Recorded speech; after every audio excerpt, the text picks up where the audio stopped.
Olá, turma, professor Glaucilei aqui. Vamos continuar nosso estudo de grandezas vetoriais, falando ainda de soma de vetores, mas com casos especiais. Nós vamos recorrer a alguns conteúdos que nós vimos anteriormente, que seria a regra do paralelogramo.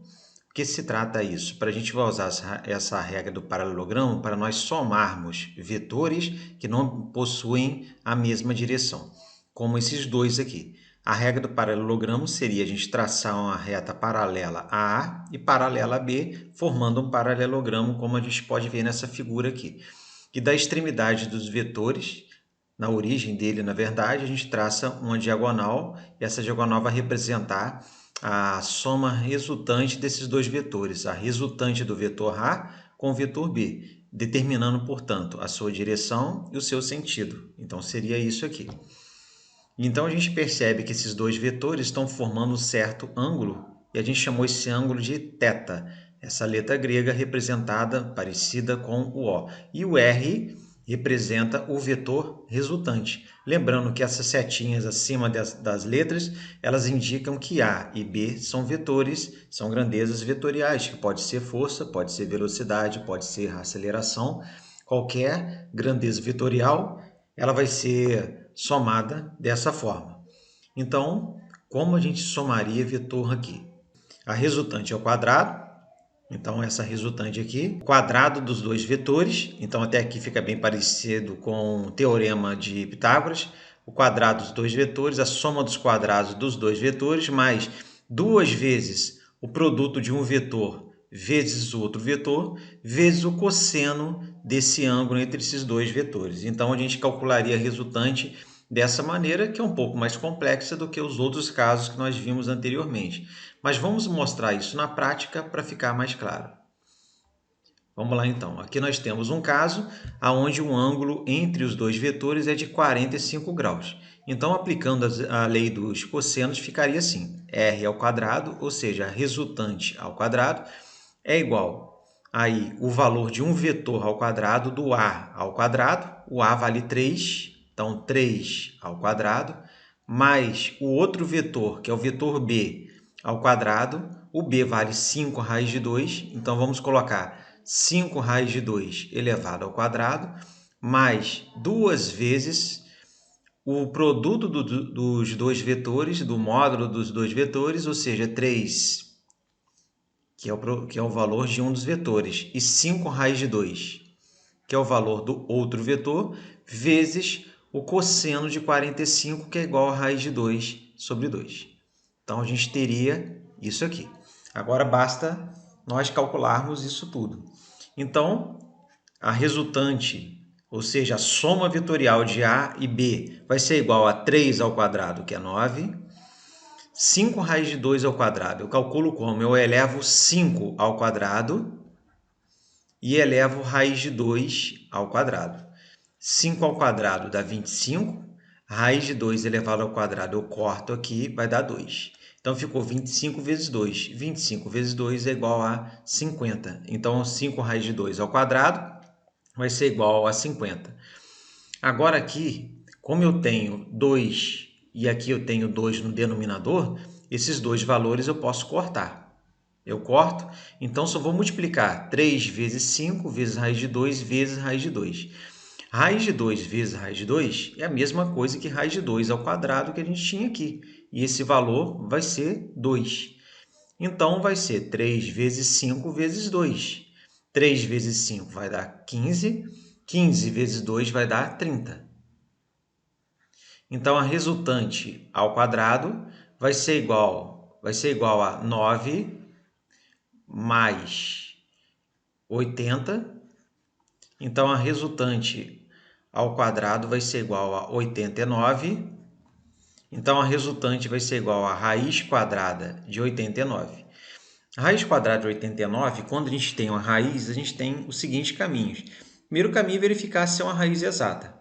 Ou seja, se algum número elevado ao quadrado é 89, não tem.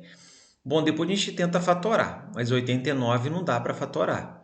Não é divisível por 2, nem por 3, nem por 5, nem por 6, nem por 7. Né? Parece até que é um número primo. Então, a gente vai tirar aí a raiz quadrada de 89 e colocar um valor aproximado. Vamos considerar aqui, então, mais ou menos 9,4.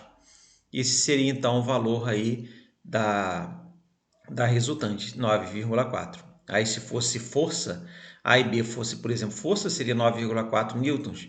Se A e B fosse velocidade com metro por segundo, 9,4 metro por segundo. E dessa forma, a gente calcularia a resultante das forças. Vamos pegar um exemplo agora. Pode copiar isso, pausa o vídeo e copia. Então, vamos pegar agora um caso em que o ângulo formado entre os dois vetores seja diferente. Vamos pegar um ângulo igual a 120 graus. E vamos calcular também a resultante aplicando a mesma fórmula. Então, a resultante ao quadrado vai ser igual, vou pegar um valor desse vetor, que é 5, então 5 ao quadrado, mais esse outro vetor aqui, o b, que é 8, mais 8 ao quadrado, mais 2 vezes esse aqui, que é 5, vezes esse outro aqui, que é 8, vezes o cosseno do ângulo, o cosseno de 120 graus, que é menos 0,5. Mas eu vou botar menos 0,5 é a mesma coisa que menos 1/2, né? Vocês sabem lá da matemática. Representação decimal, representação fracionária. E por que eu vou botar menos 1/2 aqui? Vou colocar menos 1/2 para eu cortar esse 2 com esse 2.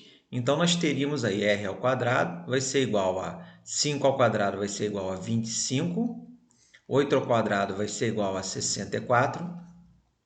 E aqui vai dar quanto? Ó? Vai dar 5 vezes 8, 40. 40 vezes menos 1, já que eu cortei esse 2, vai dar menos 40. Menos 40. Então, aqui ficaria com r ao quadrado, somando 25 mais 64, isso vai dar 89.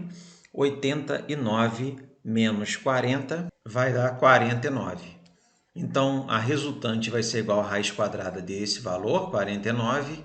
Bonitinho, dá para achar, né? Raiz quadrada de 49 é 7, 7 vezes 7 é 49. Resultante, portanto, é igual a 7, o valor exato, uma raiz exata. E nesse segundo exemplo, pode pausar o vídeo e copiar, para a gente ver mais um caso aí de adição de vetores, adição de n vetores agora.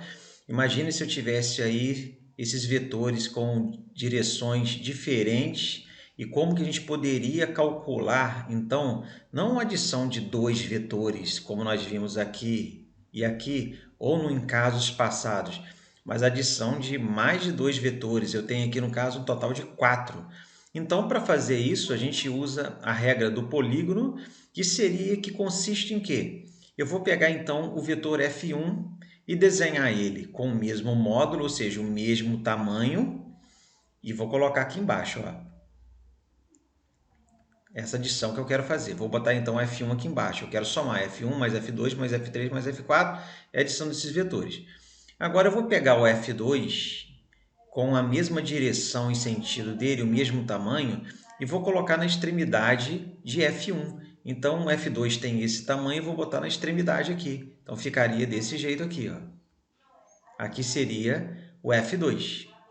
Agora eu vou pegar o F3 e vou botar dessa maneira, com esse tamanho aqui, ó, com essa direção horizontal e o sentido para a esquerda. E vou botar a origem dele aqui na extremidade de F2. Agora eu vou pegar o F4, vou pegar essa mesma direção, esse mesmo sentido, e vou botar a origem dele na extremidade do F3. Pronto. E agora, qual vai ser o vetor resultante? Eu vou pegar, então, ligar a origem do primeiro vetor, que é o F1, à extremidade com o do F4. Então, ligando isso, eu vou ter o vetor resultante, que seria esse aqui. Então, teria essa direção e esse sentido. Então, assim que eu procedo na adição de mais de 2 vetores. Tá, tudo bem. Isso é claro, com essas direções bem diferentes aqui. Se não tivesse esse F4, até seria mais fácil. Vamos, então, aplicar esse caso de adição de mais de um vetor, nesse caso de soma vetorial da força 1, força 2 e a força 3, para nós calcularmos o módulo de sua resultante. E por que não também sua direção e o seu sentido. Então, para isso, vamos botar aqui como auxílio uma malha quadriculada aqui ao lado para a gente representar melhor e a gente calcular, sabendo que o lado de cada um desses quadrados aqui vale 10 newtons. Então vamos começar traçando o F1 em qualquer posição aqui que eu quiser, mas a gente tem que ter uma noção, né? Se eu colocar aqui, por exemplo, F1, eu não vou usar bem essa malha quadriculada, que F2 está apontando para a esquerda, eu vou sair aqui do quadriculado. Então vamos botar mais ou menos o F1 nessa posição aqui. Então F1 vai ficar mais ou menos assim. Pegando aí, no caso, a gente percebe que ele pega a diagonal de 2 quadrados. Então vamos botar aqui, diagonal de 2 quadrados. Então isso aqui seria F1. Vamos agora pegar F2, que pega o lado de 2 quadrados e tem direção horizontal para a esquerda. Então aqui vai estar F2. Então F2 está aqui e aqui F1 está aqui. Agora vamos ligar a extremidade na extremidade de F2, o F3, que ele pega 2 quadrados para cima e 3 quadrados aqui para a esquerda. Então seria mais ou menos dessa forma aqui. Pronto, apesar de não estar certo, a gente percebe, não está certo, não está realmente reto, a gente percebe aqui, o importante é saber essa extremidade aqui de F2, que eu vou ligar a origem de F1, a extremidade aqui de F3, que seria esse último vetor aqui que eu tracei, que eu vou indicar aqui agora, essa aqui seria F3. Então agora eu vou ligar essa origem até aqui o final. Vamos lá tentar ligar aqui com o vetor que vai ser o vetor resultante. Ó, parece que vai ficar meio embolado, mas não. Essa aqui seria a soma vetorial de F1, de F2 e F3. Liguei a origem de F1 à extremidade de F3. Então, o que eu percebo aqui? Vamos lá, então. Agora, qual que vai ser a resultante dessas forças em módulo? Que a direção a gente já viu que é essa, diagonal para um caimento aí para a direita. Então, o módulo, já que cada lado aqui tem 10 newtons, então eu vou formar um triângulo aqui agora. Vou formar aqui um triângulo. E esse triângulo aqui que eu formei, ele tem esse lado vale 30 newtons. E esse lado aqui vale 10, 20, 30, 40 newtons. Então eu tenho um triângulo retângulo, onde a minha resultante vai ser justamente a hipotenusa. Então ficaria r ao quadrado, que é a resultante, o módulo da resultante que eu quero achar, é igual a um cateto ao quadrado, que seria esse valor aqui, mais o outro cateto ao quadrado, que é 40 ao quadrado. Agora é só resolver isso, vai dar 900 mais 1.600. Então isso aqui vai ser igual a 2.500. Então, o resultante vai ser igual a raiz quadrada de 2.500. Resultante é igual a raiz quadrada de 2.500. A gente dispensa o negativo, né? Então, a raiz quadrada de 2.500 vai ser igual a 50 newtons. Então, a resultante dessas três forças seria igual a 50 newtons. Seria a opção C. Bom, e por fim nós vamos ver a decomposição vetorial. Como o próprio nome já diz, você tem aí um eixo, dois eixos perpendiculares, o eixo x e o eixo y, e vamos considerar um vetor aqui com origem nos eixos, um vetor azul, vamos chamar esse vetor simplesmente de f, e vamos projetar esse vetor sobre o eixo x e sobre o eixo y. O que significa isso? Projetar. Traçando aqui as coordenadas dele, a projeção desse vetor sobre o eixo x vai ser esse vetor horizontal para a direita aqui. Vai ser o primeiro componente desse vetor f. Então, seria isso aqui. E agora vamos também projetar esse vetor aqui f no eixo y e nós teremos esse outro vetor aqui, perpendicular. Bom, e agora que eu já tenho a projeção desses dois vetores aqui no eixo x e no eixo y, né, vamos considerar isso aqui sendo o vetor f. Aqui, como eu tenho a projeção do vetor f sobre o eixo x, esse componente eu vou chamar de fx.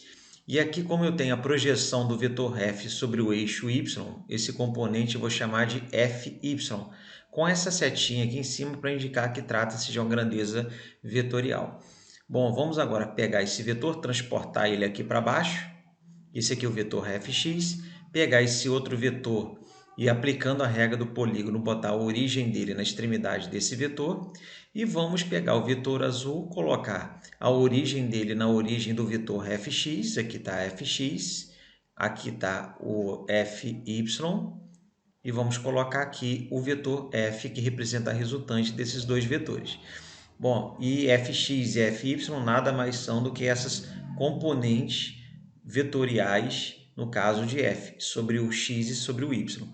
Quando nós colocamos aqui esse vetor f, nós temos um triângulo retângulo, e lembrando que aqui esse vetor f forma com o eixo x um determinado ângulo que a gente pode chamar, por exemplo, de ângulo θ, que ele está aqui. E já que aqui trata-se de projeção, aqui nós temos um ângulo reto.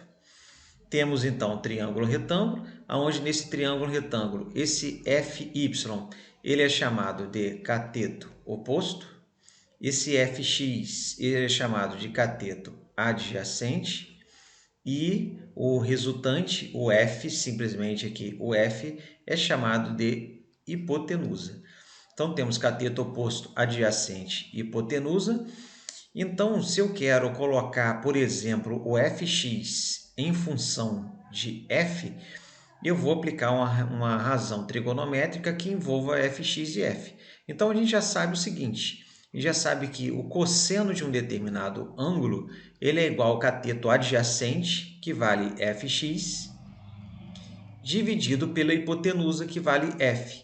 Multiplicando isso aqui cruzado, eu vou ter que esse componente de f no eixo x, que eu chamo de fx, é o f vezes o cosseno do ângulo.